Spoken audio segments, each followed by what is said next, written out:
Bhojpuri संगनी channel में आप सबके हार्दिक स्वागत बा।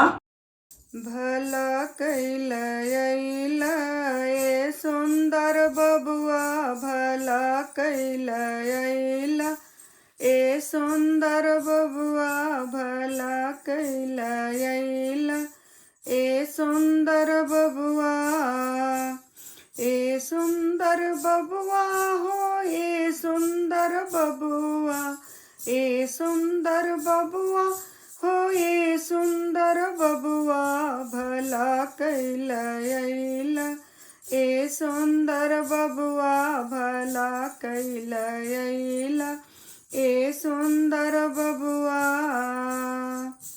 बाबा हंसवला, दादी हंसवला, बाबा हंसवला, दादी हंसवला, दादी हंसवला हो, दादी हंसवला, दादी हंसवला हो, दादी हंसवला, बाबा हंसवला, दादी हंसवला, मुदैया हंसवला ए सुंदर बबुआ, मुदैया हंसवला ए सुंदर बबुआ, भला कैला ए सुंदर बबुआ, भला कैला ए सुंदर बबुआ।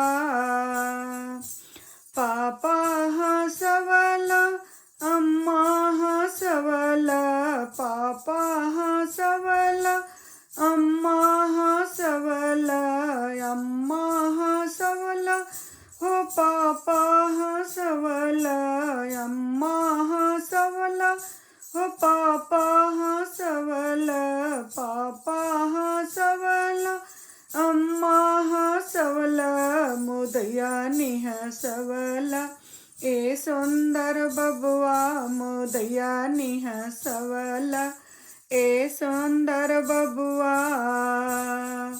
ए सुंदर बबुआ हो, ए सुंदर बबुआ, ए सुंदर बबुआ हो, ए सुंदर बबुआ, भला कैला ए सुंदर बबुआ, भला कैला ए सुंदर बबुआ, मुदैया हंसवला ए सुंदर बबुआ, मुदैया हंसवला ए सुंदर बबुआ, मुदैया हंसवला ए सुंदर बबुआ।